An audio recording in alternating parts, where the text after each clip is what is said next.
Bonjour mesdames et messieurs, ça a toujours été un immense plaisir pour moi, Annette Chituka, de communiquer avec vous et ça se fait à travers ce micro et cette caméra. Je tiens avant tout à remercier celui qui est derrière la caméra, celui qui fait en sorte que j'apparaisse en toute beauté devant vos écrans. Grand merci à toi Herman Emporio, garçon slim. Grand merci à tous nos abonnés de Cleboa.com, à toutes ces personnes qui se donnent le plaisir de aimer, commenter nos émissions. Vos commentaires, vos suggestions nous aident à se perfectionner. Grand merci à toi, My Lady Boss Pichu Mangaya. Grand merci à l'homme invisible, Tonton Banda de la Nation. Grand merci à toi, Irène Mwanza. Voilà, mesdames et messieurs, je ne suis pas seule aujourd'hui. Je reçois pour vous Mania Gucci. C'est avec lui que nous allons dérouler cette émission. Mais un peu pour expliquer, il se présente à la rumeur et bimi que Charlie Paka a Belly, il est cofondateur, il y a New Steel. Il y a Mania Gucci, mais un peu pour expliquer, il y a un état de santé à Charlie Paka pour toujours comprendre. Il y a certaines personnes qui sont allées encore trop loin. Il y a que Charlie Paka a Koufi. Qui concert et tout New Steel Mobimba, mais aujourd'hui tantôt Panzani, tantôt Charlie Paka Koufi, tantôt Missa Moussou la team, tout ça comprendre le coup la manière Gucci un peu trop. Mais un peu expliquer Bichot qu'est-ce qui se passe réellement dans New Steel. Et tout à l'heure s'il peut déjà venir, photo tout solo la caramine Zalaka. Voilà, grand merci à tous nos abonnés de Cleboa.com, grand merci à mon vieux tonton Chase Chilombo, grand merci à mon major Francis Nkoumou. Voilà, il est là avec moi, Mania Gucci. Je vais lui donner un micro et tout à l'heure on va parler. Voilà, si vous me permettez. Voilà. Merci beaucoup à toi, Mania Gucci. Salutations à tous nos abonnés de Cleboa. Ouais. Merci non nanenga yambinga et puis aussi bambote et pas fan nyonso au balinga musique et puis na ba fan tout ya Cleboa vraiment bambote na bino on atara Cleboa. Voilà, pour qu'on se sente à l'aise, Herman Emporio, est-ce qu'on peut déjà prendre place? Voilà, merci beaucoup. Thomas qui vient bozala qui na Luanda, bosso qui ndeni. Na bokasi ya sénateur Paul Tudulu. Na maison avant tout c'est vraiment netoro qui na ngola. Quelqu'un on a tout livré 3 concerts. Tu bêta le 8 mars n'était pas l'anka. Et puis tu bêta na Ojaenda. Et puis tu bêta na, je crois 2 fois na Ojaenda. Et puis le 8 mars n'était pas là, concert en plein air. Ouais. Tu vois, ce qui est pour bateau bisotozo yoka Charlie Paka à Belly pour aller plus loin à Koufi. C'est quoi finalement les amis? Charlie Paka état de santé état de santé n'est vraiment à éviter. Charlie Paka mais bien vous allez en communication tout le temps, non? Tozalaki. Ah ok. Tozalaki. Position n'est éviter soit comme Soudan Angola, soit comme Nani vraiment n'est positionné. On a évité la ministre New Steel International ba faible ndé ba longwe. Dans New Steel International, New Steel International. Les patentes ba faible ndé. Ba faible bato ba esprit faible ndi ba kimi tala wa ko za pembe na kula mutu moyembi grâce chanter de ba munike mutu mo boye à l'équipe na visibilité dans la lumière trop yurutu oyeba ni même ate pas 10 personnes te na Luanda ba bioté c'est quoi ba mission ni bazongi la team ba bazongi la team o bato ba yebi eza je reste dans Toulouse donc l'esprit faible ndi bazongi la team et ba kodité et charge et paiement. Mais ndenge to moni ba musicien mususu bazongi la team boye on a yé bezara 2 personnes. Mais sinon New Steel c'est quoi objectif non ils qui vraiment nini parce que to total a bien pour atteindre cet objectif ta New Steel ça lui même pas un an hein? New Steel elle n'est pas mamba bien c'est des bateaux tayo vraiment au loin na ba petit tout sur là vraiment vraiment au loin na ba petit bana boulot na banga bien mais yo lingi olia koleka ba petit na tota yo yembarate olan yo yembarate obina raté otema na podium te ozamu mutumo boy mutumo ya kolanda na ba mission comprendre pour je n'ai que dobimsa trop c'est trop kasi musique etambola bongo ti yem to na ba contrat yep mta bimisa ki idée au bien longa na mouvement yem ta sala ki New Steel ce n'est que normal ali il était ta sala New Steel il était ta sala New Steel il était c'est quoi initiative ni uta kaka arnaquer ambulance basangani yemoko nan ye moko ba benga na ye esika zalaka pour entendre comme moté comme roi toza ba publicité belebe ye moko ba benga na esika zalaka siko ba benga na esika zalaka kutenke ba petit peu bana ba rêve na bango moko bana ba mission na bango moko boye ateli ke tema sport ya tena ya na ba série na ba petit peu VP na nga respect tous avait tous anay mais 20 ans tous anay le vraiment compliqué. Donc il y a des balongoli na mouvement a pandi la team na katikati même peu mission d'amour. A même maté bango ba la team batali bido ba seki donc koseka nini faut batangi les bido ka mikolo faut ba non nous c'est les arts nous c'est team des arts wana pour ko pendant nous style et les arts on a ka bon nga tiki na bino na tiki bino nga kina sa mamna mais tout ça naï bon bozana arnaqué Charlie Paka Charlie arnaqué non new style. OK, Charlie Paka position to ebinante ba musicien mususu bazongi la team bongo ambiance. Il est positionné na habitant. Au monde musique yo au monde musique ta baloba ke na ndimi na tala misemo balobi aloba ke ezana batu mususu ba liara na sima baninga.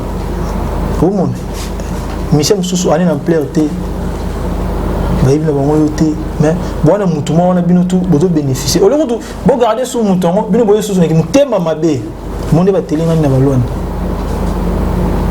sans position ça quinto dans Luanda ana Luanda sans position te éviter bon arnaqué arnaqué mutu leader à nous style qui na tika na bana mai ba volcan machine ba plafond ba kula.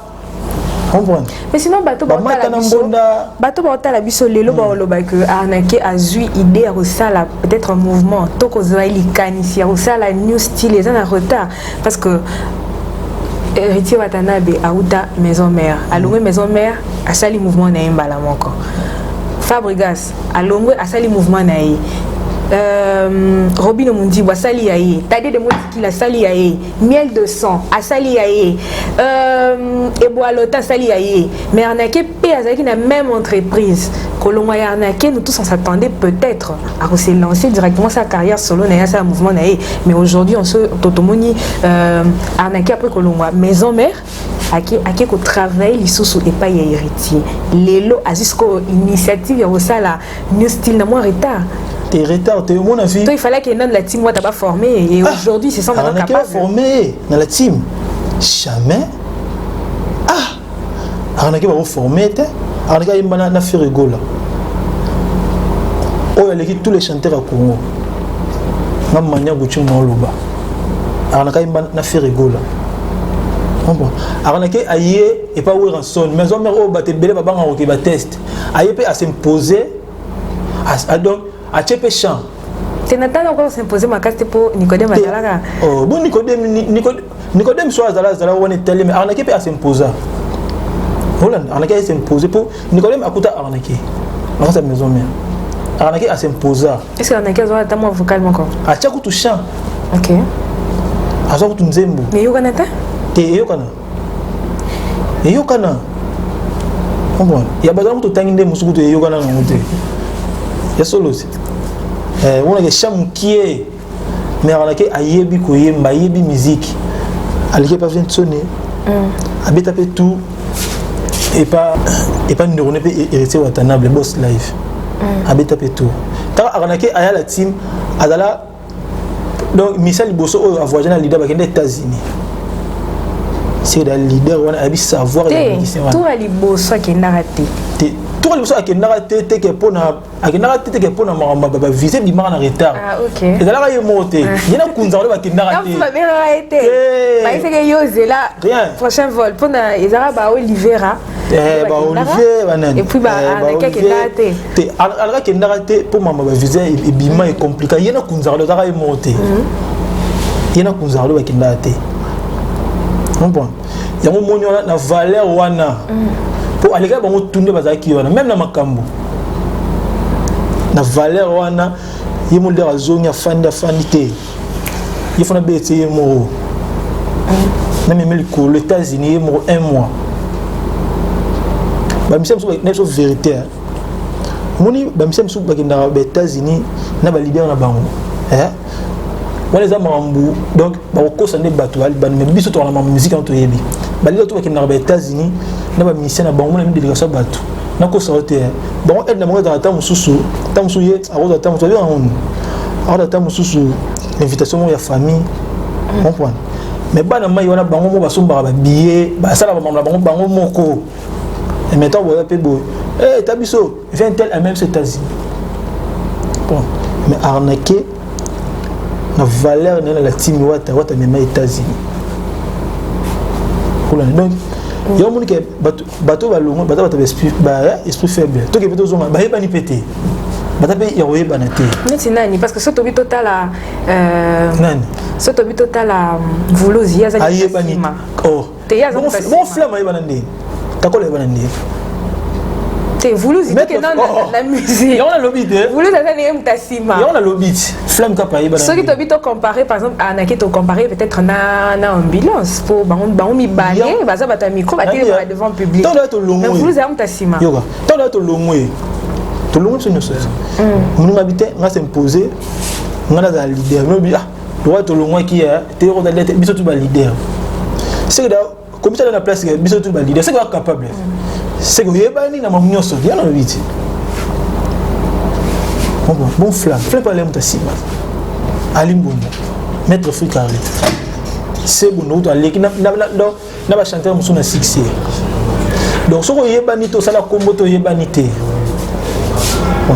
na nous style wana ndaki arnaquer na yeba na te ambulance na succès te par rapport à générique ça à bêta ba crignon ça la biso ba bina la maison mère aina na team wata ba bini ayeba ni te on va trouver pesa makambu ba ko pesa makambu ba trouver pesa makambu efula mutu eta ba crignon yo mo créer puis nous fois ni tout le monde ba ya musuni ba call net na ba na ngiringi on au fan na ya mo koti pena au travail panza voix donc to kine pesi na makamba crignon na mo ne pesi makambu mais d'abord tout souvent on biso na ba orchestre autozala tellement d'ailleurs ancien ou mais n'était créé moi na ba to ba pesi pas boire comme qui peut mon danger.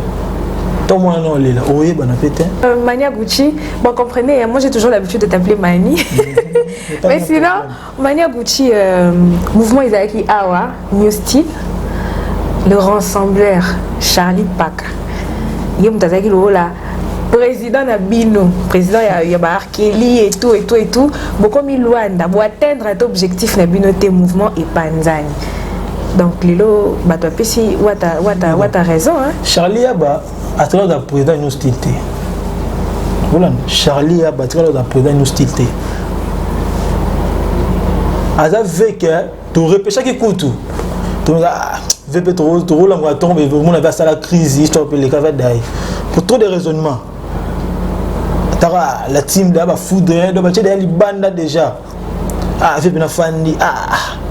Bah petit va tel thé. Tout le monde qui fait, on va faire ça au daï. On va faire daï qui tout bien d'avoir tout pied souple. On souffle ben. Tant que tu y es si quoi yo, veut en jouer le rôle à bord y a y. Jouer y était, yo mo bien rassembleur. Tu sais que l'on a été. Era longwe. Te y était. A Kaboli mouvement la 4-4. Tu peux musicien na y. Te y était. Pour nous c'est un contrat mais ni bino kuna bokomi. Contrat. Un musicien na Luanda. Na Luanda. Il y a un contrat. Tout sur là, on va poto hotel qui m'ombe mon. En plus, tu as une chaîne à mon clé bois. On a un contrat. Il y a ça n'est pas un contrat.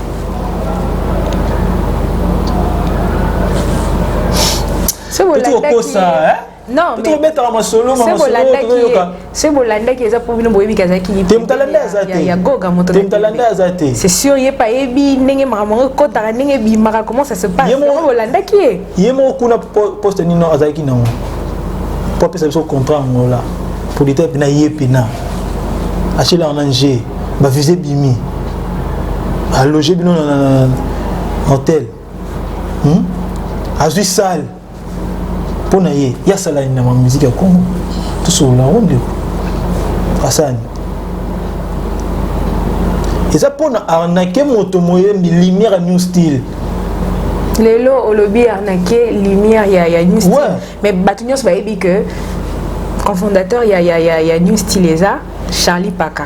Bino il fallait poser la nanu toye basoki ya biki aza en bonne santé est-ce que rozonga et là on y a aussi la décision de rezoa si peut-être après des arnaquer au tout bimana na combo ya new Silwana. Est-ce que leader bolongola ki na orchestre ya sali tu as longo été maintenant à lobby son dernier mot te siko batumsu bazongi ba fait le bazongi batumsu bazongi so arnaku la bi ke ngam na sikali leader à new style leader new singa so y position leader bolongola ki te moto ke yepe azaki na mutu mais ce tobito zonga nanu so tobito zonga na epai nanu totali na kaya arnaquer era longa ki maison mais ça qui mouvement directement te poignes te comme ça mouvement et sa vision ya mutu bon bon au moment mutu mususu po ya batumsu ba orchestre asani ka 2 ans comme leader batumsu ba fanda ba 10 ans ba 15 ans na yo comme leader et ça n'est pas calcul à mutu biso tout rosala ba ndenge monte po fani to yebi to ngano to yiba musicien oyo na ba orchestre to nomona ba danger atambula na cortège comprendre asala mama nena panzara la asala mama gaya mais balonga bakoma bango bongo donc mais balonga bakoma lelo bango moko ils m'ont dit charge mawa bani timesheni oh to yebi oyo OK to yebi ke est-ce que bazalaka bato no mona danger de yon no ba charge la plupart des musiciens sont balongo maison mais ba ka danger tout est nyonso tout est tanga kasi moko yebika ko kate ebele bango nyonso bango ba patron ba mouvement na bango te patron mouvement patron est-ce que arnaquer penza a ko ka telemisa pena mouvement pena lokwa la team wata azo telema pena lokwa wata azo beta musique azo tondisa batu azo sala banzembo azo cartonner bon pourquoi pas yebaka musala mi yebana yemo musala na ba stratégie na bato bien comme tu vas t'aller voir arnaquer yemba lokwa wata yemo non na ki pa wata travail tout lo ni ya apporter qui pas héritier ebele apporter pas héritier ebele ce qui okina ba concert on évite posa mokili ende to akwa mutaraso alongwe so dimisa longwe incroyable au monde to na ba concert ya na ba chamu susu oyo leader ando yemba et ça va voir roi arnaquer ça pour que na dio bien donc ils avaient acheté arnaquer un bon chanteur même si vous allez qu'on a baby valeur arnaquer bon chanteur il y a blague té bon chanteur question tout le monde dit que ba mission mususu o ni ba ina wenge et simbarate ndanga lo esubu moko za leader ba mususu baza ba leader pour na ba kombo mais aina makambo za leader bazé belé c'est na botanga neti na neti ba lo beso yebisa vraiment ngisa so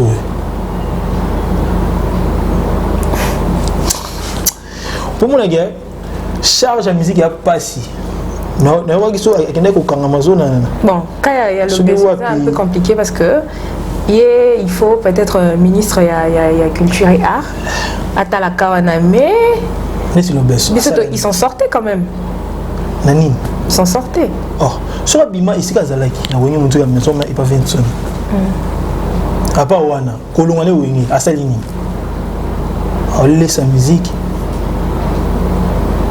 il faut bénéficier d'un mot. Ils ont surprendre la ensemble. Aujourd'hui, Arnaqué a décidé à gérer un style leader. Qu'est-ce que Arnaqué a déjà préparé pour ses fans pour la musique nini oya bongisi. Et en plus, j'ai une question. Ils ont battu là tout. Arnaqué a Oyemba. Et comment ma live ba concert. A Oyemba banzembo ya fait rigola. A Oyemba banzembo ya présent Ranson. A Oyemba banzembo ya Goga.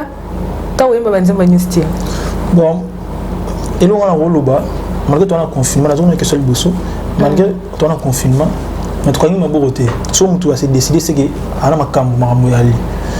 À partir de là on a tout travailler dans studio.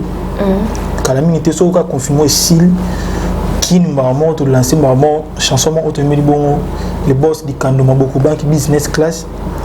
Et puis pour na robeta ba concert son tu lelo, il a sali mouvement boson de lelo aye moi production pour obeta banzembo bon parce que ba mission belé so balongwe ba betara banzembo bisika ba ruta ba mission tout ya danger ba grand nyos mon ara mission mon abetara ba chavi na son sonné abetara ba chavi na so féré y a un problème té et là parcours tout le cas qui comme si a obeta pe ba chavi il est pas pour na pe venaï venaï pe na o le blague so le pas de pas zaté le pas de blague bon na pe manati ka ba faire en haut alors na kaza en façon on prend tout à fait bachan il y a une musique à maison mère pour d'ailleurs il y a un tout ça là orchestre belé ouais alors ma bête tout voilà.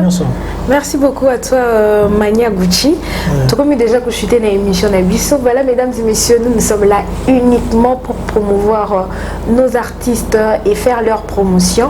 Le fait de voir un jeune comme Arnaqué s'est lancé, nous sommes là pour le soutenir. Toi aussi, c'est une bonne chance. Ouais, merci vraiment. Tu as vu déjà? Ouais, toi aussi c'est déjà numéro de contact et puis ma dédicace. Oh non, on a pour ça à contacter Arnakoula. Tout on a pour ça l'information, il y a bien mon bien ou bien on a plus. Donc il y a porte-parole, porte-parole marketeur. OK. Porte-parole marketeur. Bah mendiant et tout, ça va. Ah mendiant. La musique m'a mendiant raté. Bah grand pote ça va traiter bien mendiante. On est taliban. La musique qui mendiant raté. Et à cop. Bah grand pote to yebi pino mo ve pina ba mon be vraiment boyer pina boya solo li et qui mandiante on a rôle baraki ba tout ba na posa ba contacter nga ba comme la WhatsApp bo bien la plus 243 81 19 29 710 on les a numéro ya bureau ya ouais votre bengi bozoa bo information news na bandé le sous plus 243 81 19 29 710 ouais et puis tout on a posa comme la page officielle, on se met la manière Gucci officielle au monde, même Instagram, même Facebook, on a manière Gucci Mboli officielle na Facebook au monde, nous sommes vraiment. Bah moi tu as la Facebook, et faut boire à la merveille depuis Chine, donc avec moi de Lomé toujours. Et puis on peut se venir dans ces boules potes, depuis Luanda. On a passé du Kando Maboko Bank Business Class. Donc quand on a sur le lot, donc boss à Mikolo Yohan. Di kando maboko banki business class pe na pesi moi simbi Vanessa Bouteille na kata Luanda na pesi bongo Emilia Mbolu na kata donc na kata Paris Kadi Kulufa do mbote vraiment yango na vena nga Charabada DJ Central et puis ben toi Paris ba mbote na no vraiment bozela boroyo kalito et puis bo sepela merci pe na ndenge. Merci vraiment. Merci beaucoup à toi Mania Gucci. Grand merci à tous nos abonnés de Cléboa.com, à toutes ces personnes qui étaient si nombreux en train de nous suivre. Un grand merci à celui qui était derrière la caméra, celui qui a fait en sorte que j'apparaisse en toute beauté devant vos écrans. Grand merci à toi Herman Emporio, garçon slim, hein. Il n'était pas seul aujourd'hui. Grand merci encore une fois à toi Chris Louda. Et moi, je suis arrivée à la fin de cette émission. Je tiens à remercier Junior Loboko, Fondation Loboko. Grand merci à toi, mon président Firmin Matoto. Grand merci à toi, Karel Bilombo. J'ai appris pour le décès de ta maman. Hein, sois fort, mes condoléances. Grand merci à tous nos abonnés de Cléboa.com, à toutes ces personnes qui se donnent le plaisir de aimer, commenter nos émissions. Voilà, comme je l'avais toujours dit, nous sommes là pour faire la promotion de nos artistes. Miel de sang, on attend le prochain album Ouezana Studio. Tu as vu déjà Bassango. Donc voilà, restez branchés sur Cléboa.com. Bonne suite au programme. Bye bye.